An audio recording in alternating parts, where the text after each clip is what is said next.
A bill currently making its way through the South Dakota legislature could help fund infrastructure for the state's tribal reservations. KELOLAND's Lauren Solik takes a look at House Bill 1041. The Pine Ridge Reservation is one of the nation's largest reservations, and it's in desperate need of infrastructure. Like right now, I'm struggling on trying to get plumbing and running water and where I'm living at right now. House Bill 1041, sponsored by Republican Representative Tyler Tortzen, could help with those needs. House Bill 1041 is actually a cleanup from Senate Bill 41 last year, which was the Housing Infrastructure Finance Program in the state.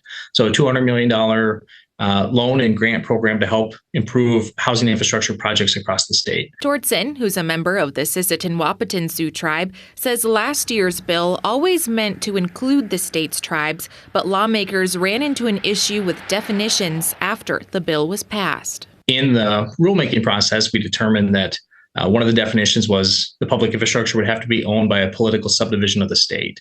And so that meant that tribes were unintentionally, accidentally ineligible then because they are not political subdivisions of the state. So all this bill does is kind of clean up that language last year, which was getting back to the original intention of that program. He says the program would help with any infrastructure at a ground level and below.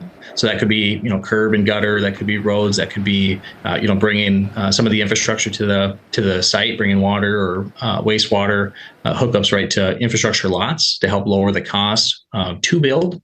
And so working with whether it's developers or communities or whoever is trying to promote kind of that housing in those communities. Lauren Solik, KELOLAND News. And Tortzen says that there is an emergency clause on this bill, meaning if it makes it to the governor's desk and she signs it, the bill would go into effect immediately instead of July 1st. Now, the bill passed the House this afternoon. It will still need to be approved by the Senate.